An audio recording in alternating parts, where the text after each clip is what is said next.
Se você quer modificar uma lista, a modificação é fácil, porque se eu quiser colocar um elemento no meio, imagina que eu quero colocar um elemento depois desse 1 e A aqui. Eu poderia, lá na minha memória, trazer esses caras para cá, né? Criar uma nova caixinha.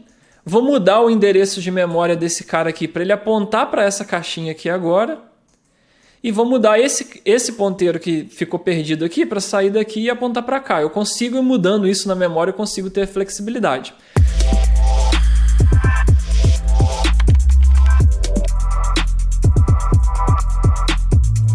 Fala Dev! Bem-vindos a mais um vídeo do Code Drops do Universo de Elixir aqui no canal da Rocket City. Eu sou Rafael Camarda e no vídeo de hoje a gente vai aprender as principais estruturas de dados presentes no Elixir. Então a gente vai fazer esse apanhado geralzão aí para você nunca mais se confundir quais são os tipos de dados que você pode usar e o propósito de cada um deles. Então, bora nessa sem delongas para o código. Eu tô aqui no IEX então e a primeira estrutura de dados que a gente vai aprender é a lista. A lista a gente normalmente cria ela usando colchetes, né? Então, por exemplo, eu posso fazer assim, ó, lista é igual a uma lista com 1, 2, 3, 4, 5 e tá aí os valores numa lista, né? Então, uma lista a gente cria com colchetes, tá? Um fator interessante da gente entender da lista do Elixir é, primeiro, será que eu posso ter valores mesclados aqui dentro? Ó, por exemplo, 1 a 5.5. Posso ter valores mesclados, então não tem nenhum problema. Só qual que é a característica principal da lista? A lista no Elixir ela é implementada como listas ligadas ou listas encadeadas, tem gente que fala assim também. E o que isso quer dizer? Isso quer dizer que uma lista na memória ela é representada mais ou menos dessa forma. A gente tem um quadradinho aqui, a gente guarda o nosso dado dentro desse quadradinho de memória. Então, por exemplo, vou gravar o 1 aqui. Aí imagina que eu tenho outro quadradinho em outro lugar da memória aqui, eu vou gravar aquele A, e perdoem a minha super letra, e eu vou ter outro lugar, de memória que eu vou gravar outro valor, que no caso nosso aqui foi o 5.5. E por que a gente fala que ela é uma lista ligada? Esse tracinho que eu fiz aqui na ponta é um ponteiro, que um elemento de uma lista vai guardar uma referência. O que é essa referência? O endereço de memória para o próximo elemento da lista, tá? É isso que vai acontecer. Mas isso não quer dizer eles são endereços seguidos na memória.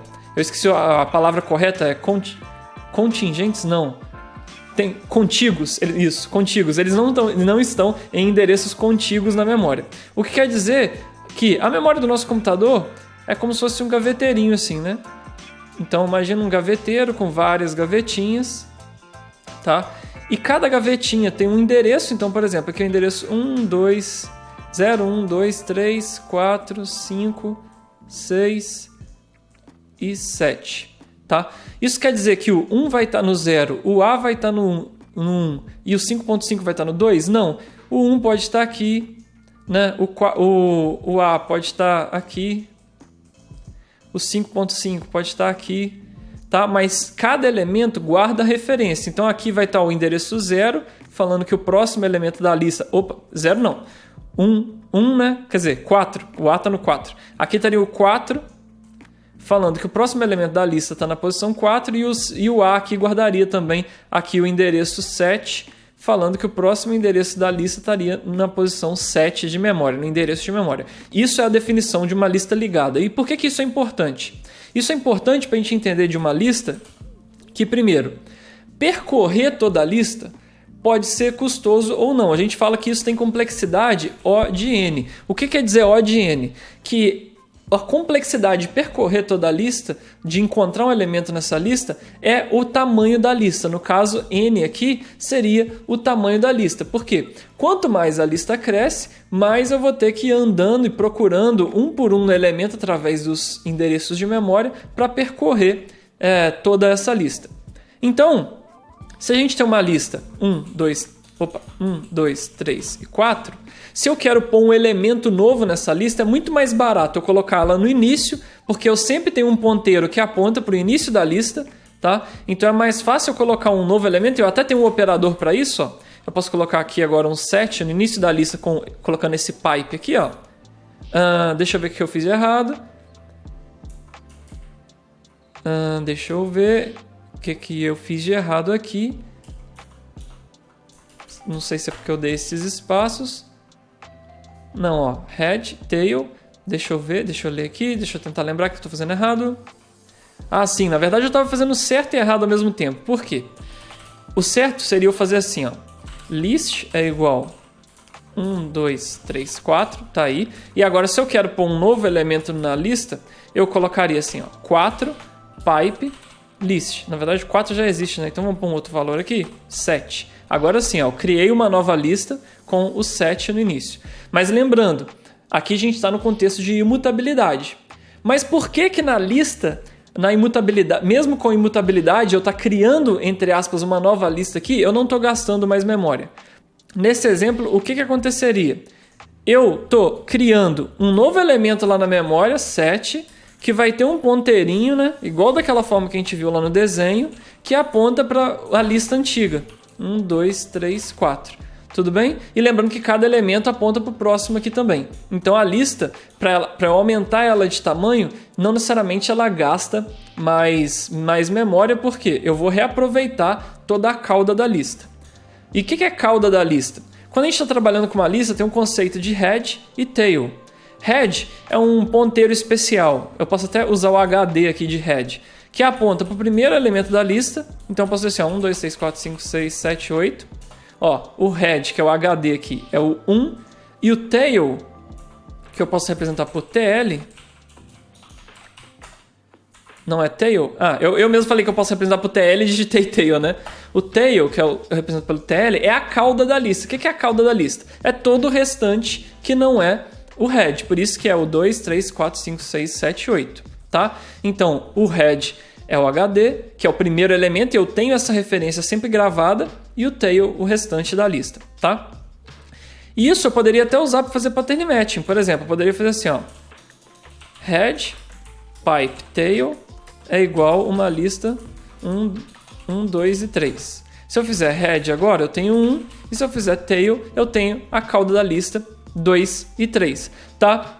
E em geral, como que a gente usa a lista? Qual que é a principal aplicação da lista? A principal aplicação da lista é guardar uma coleção de dados que normalmente são iguais. Então, por exemplo, eu estou lendo um JSON, eu estou vendo uma lista de vários objetos JSON, de vários usuários, vários itens, várias compras, etc.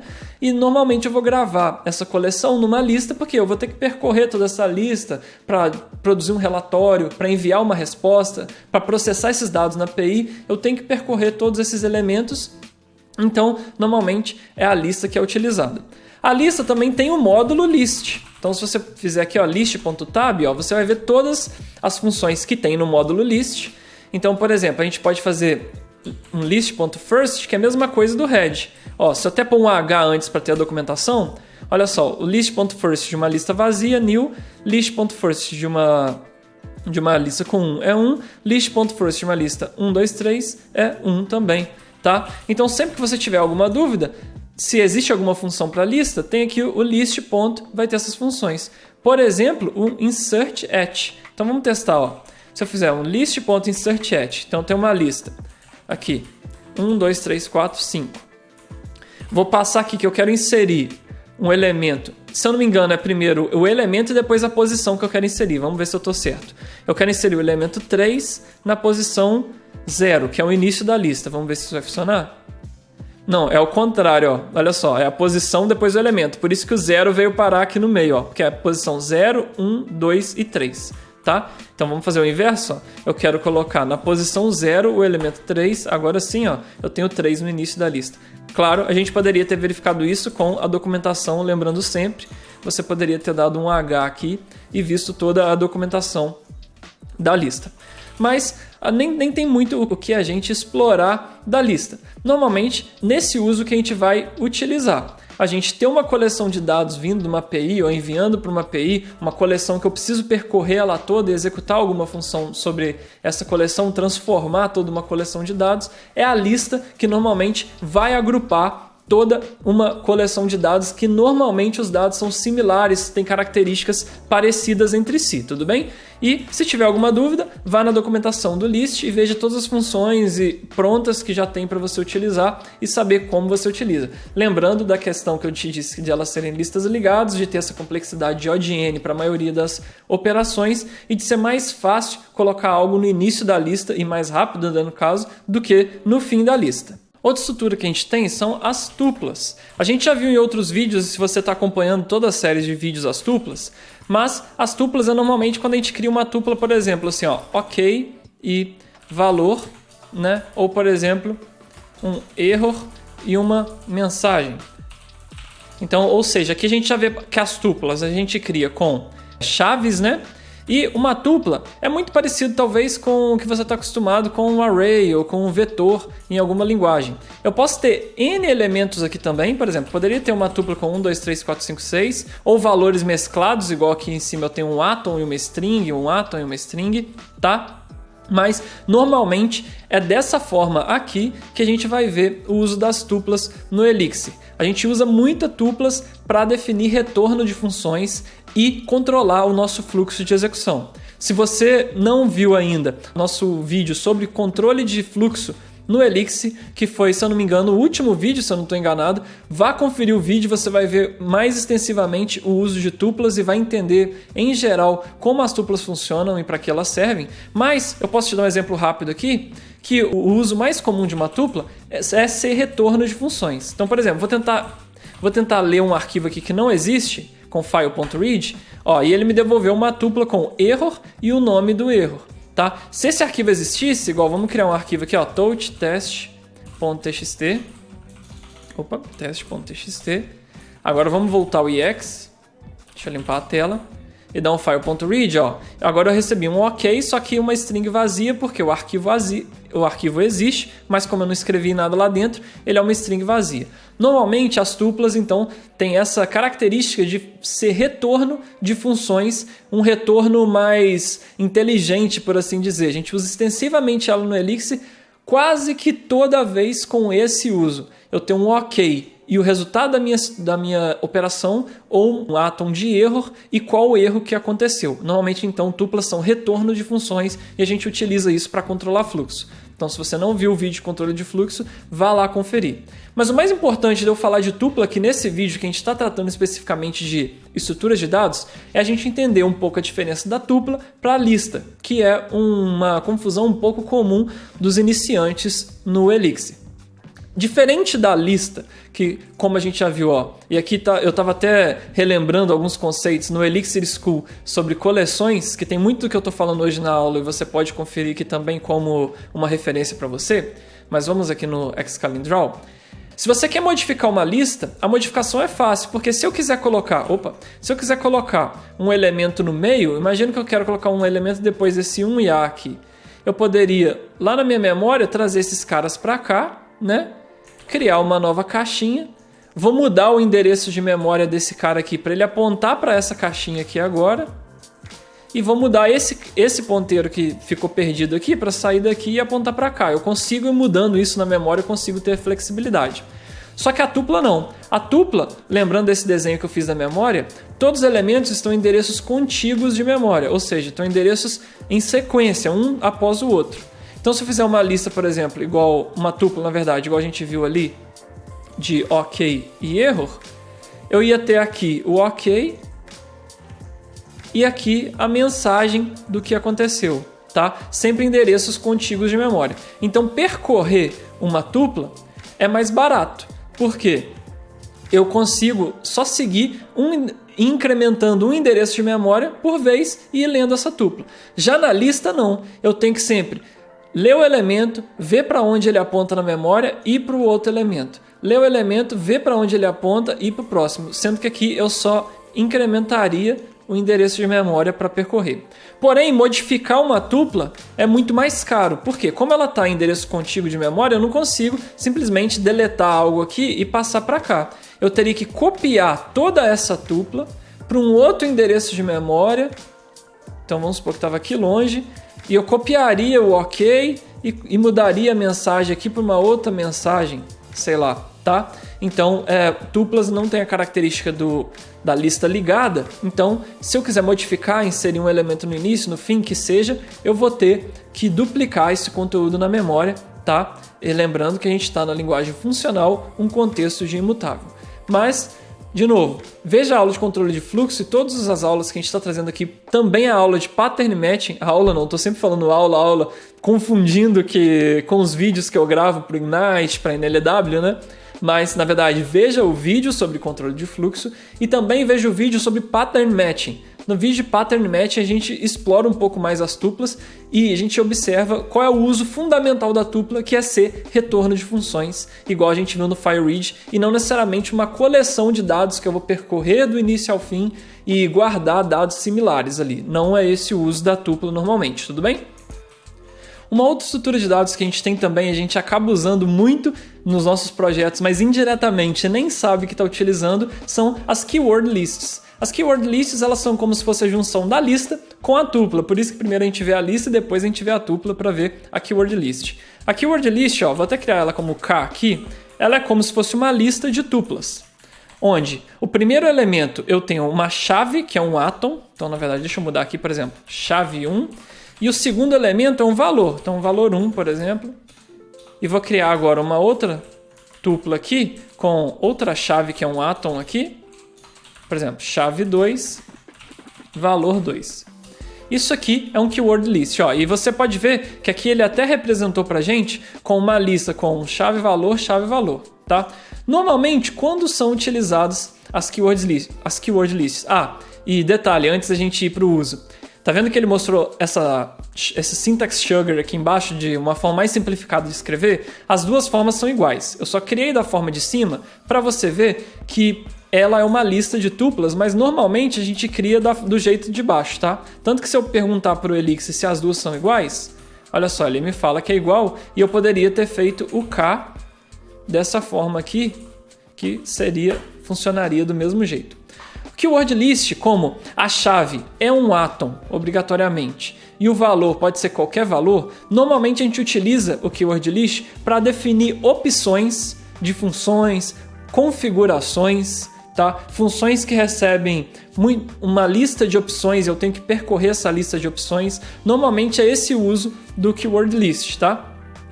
Por exemplo, todo projeto, se você abrir o EX aqui, o arquivo mix.xs, na verdade, EX é onde a gente estava, né? O arquivo mix.xs, aqui na parte de project, a gente tem uma keyword list, que fala qual que é o nome do app, qual é a versão, qual a versão do Elixir, quais são as dependências, olha só, e aqui no application também tem um keyword list, a parte de deps também é um keyword list, é uma lista com uma tupla, tá vendo?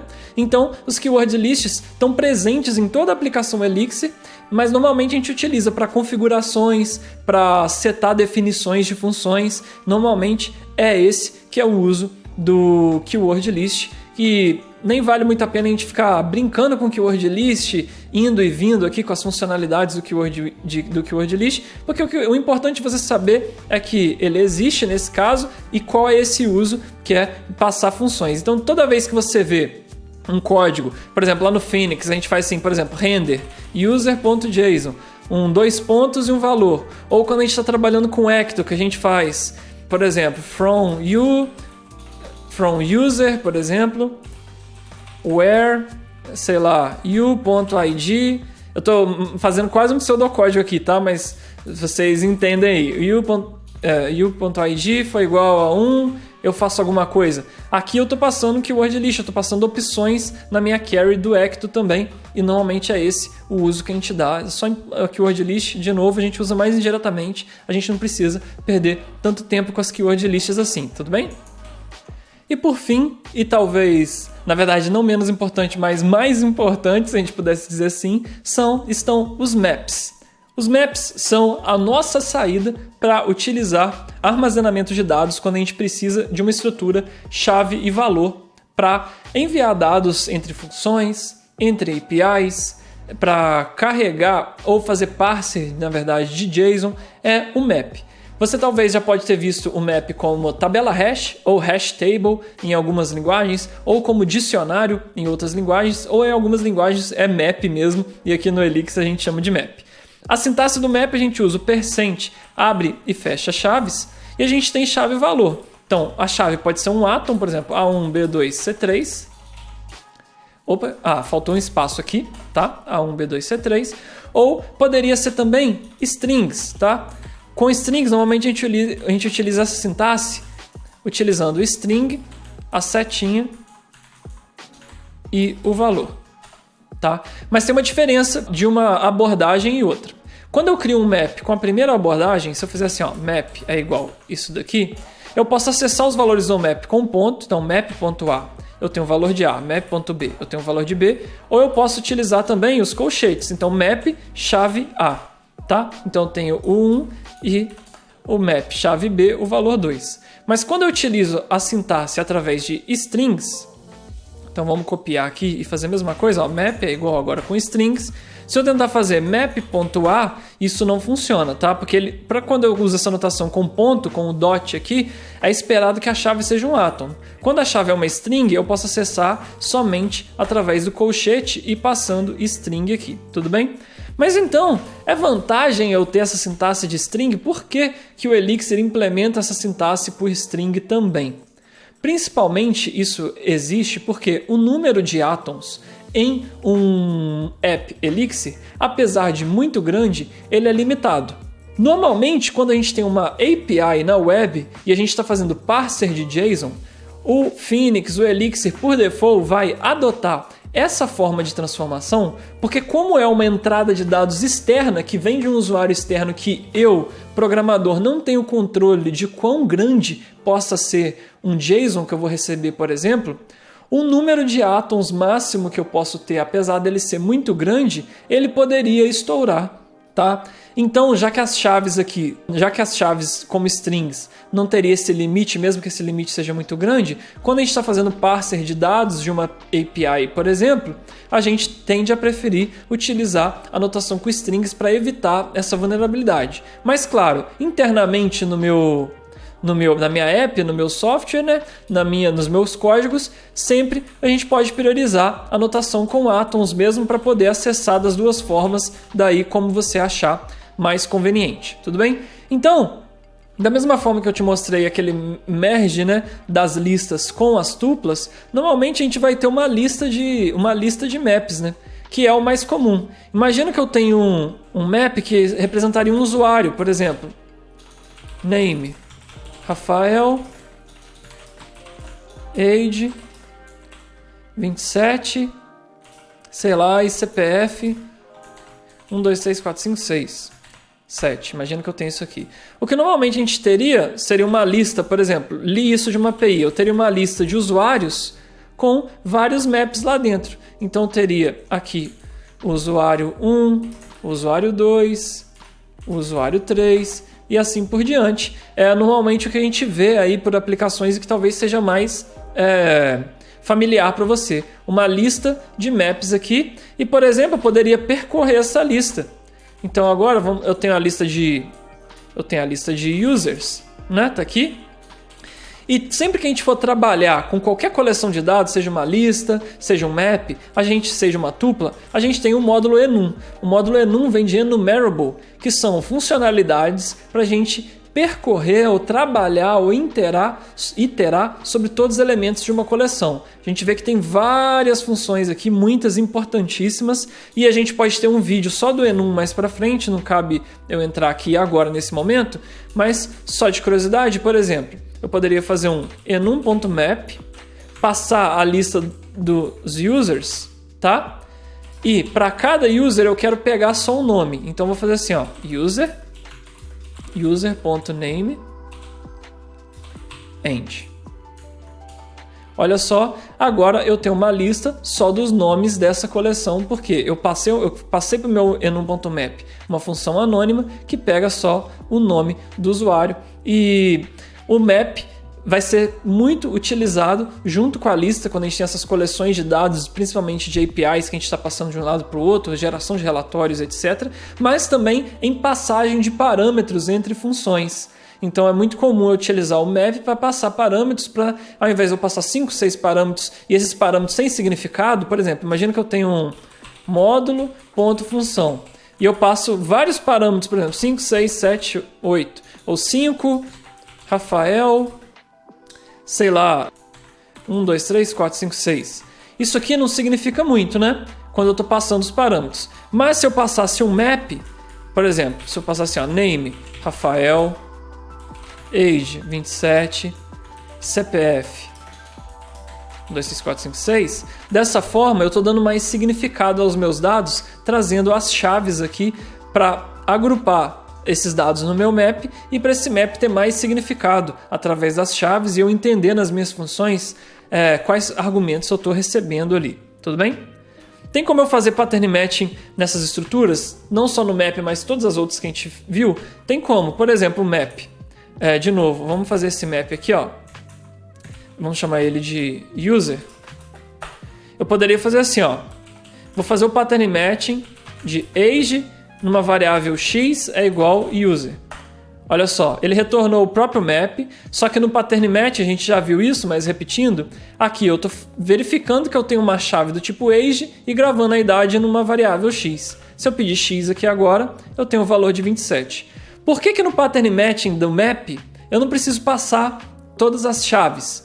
Porque a gente fala que no map as chaves são não ordenadas, elas não têm ordem. Tá? Apesar delas exibirem aqui em ordem alfabética, elas não têm ordem e por isso que eu posso fazer pattern matching com uma chave só. Por exemplo, se eu fizer name agora e fazer o X, eu selecionei o name via pattern match, porque não tem ordem. Tá? Isso não é verdade para uma keyword list. Se eu tiver uma keyword list, por exemplo, name, Rafael, age, 27. Vamos tentar fazer pattern matching agora assim, ó. Age, 27, quer dizer, age x é igual name, Rafael, age, 27. Ó, não deu match. Por quê? Porque numa keyword list, diferente de um map, as chaves, têm ordem sim. Então eu não posso selecionar apenas um elemento, tá? E é por isso também que eu não posso fazer a mesma coisa numa lista. Se eu tenho uma lista de um lado, 1, 2, 3, 4, e aqui eu faço simplesmente assim, ó, x e y, isso não dá match porque aqui eu tenho 4 elementos, aqui eu tenho 2. O via pattern match, como aqui tem uma ordem, a lista tem uma ordem, eu não sei de quem eu estou me referindo com x e y, porque tem ordem. Mas se eu fizesse x, y, z, e eu já cheguei no z, né? Então vou voltar aqui para o a. Agora sim dá match, ó, e x vale 1, y vale 2, z vale 3 e a vale 4, por causa da ordem, tudo bem? Então, é bem interessante a gente entender isso, que a keyword list e a lista tem uma ordem e o map não tem ordem nas suas chaves. Mesma coisa, vamos ver na tupla, se isso é verdade também, ó. Vou fazer uma tupla com 1, 2 e 3 e vamos tentar fazer pattern matching. Aqui do outro lado, vamos colocar um x, né? Um x e um y. Ó, também não dá match por causa da ordem da tupla. Então o map é a estrutura que isso não é verdade. Voltando aqui, eu posso simplesmente fazer pattern match em uma chave só, lembrando que user é isso tudo aqui, porque as chaves não têm ordem no map. Tá? É bem importante a gente entender isso também. Então, essas foram as principais estruturas de dados que a gente tem no Elixir. Lembrando que a gente viu um apanhadinho sobre listas, mais uma apresentação, né? Sobre listas, sobre tuplas, sobre keyword lists e agora o map, para você entender principalmente qual é o uso maior de cada uma delas. Uma lista, guardar uma coleção de dados único, para a gente sempre percorrer essa coleção, estou parseando um JSON, recebendo uma coleção de dados que em geral tem mesmo significado entre si, vou usar uma lista. Tupla, em geral, para retorno de função e usar no nosso controle de fluxo de execução. Lembrando para você ver o vídeo de pattern matching e ver o vídeo de controle de fluxo para ficar mais claro o uso de tuplas. Keyword lists, a gente viu o exemplo no projeto. Normalmente opções, passar opções para funções e configurações para funções.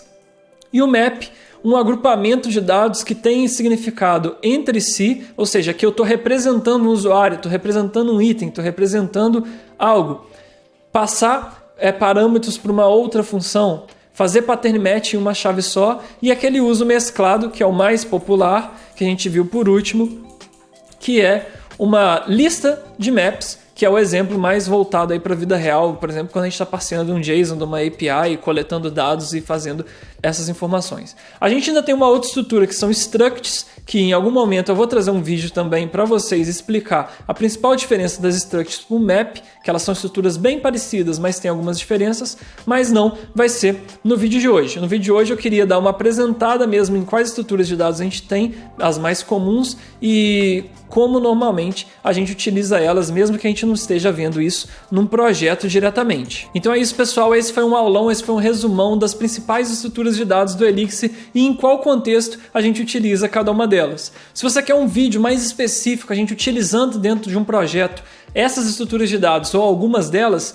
deixe seu comentário, deixe seu feedback, qual projeto seria legal a gente trazer, qual estrutura de dado ainda te causa dúvida, qual problema você identifica usando uma ou usando outra, que a gente pode até pensar em fazer uma parte 2 desse vídeo e ir mais a fundo em cada uma delas. Claro, se eu fosse entrar em detalhes em cada uma, em usar, trazer para um projeto como são muitos e muitos detalhes, a gente teria um vídeo muito longo e muito cansativo. Por isso, se for do seu interesse, deixa aí seu joinha, deixa aí seu comentário, me diz aí o que você gostaria de que eu trouxesse, que a gente faz uma parte 2 desse vídeo e a gente continua com essa explicação sobre as estruturas de dados. Lembrando sempre de acompanhar todos os conteúdos aqui do Code Drops, do Root e de todos os nossos quadros que estão aqui no canal da Rocket City, e eu te vejo semana que vem. Um abração e tchau, tchau!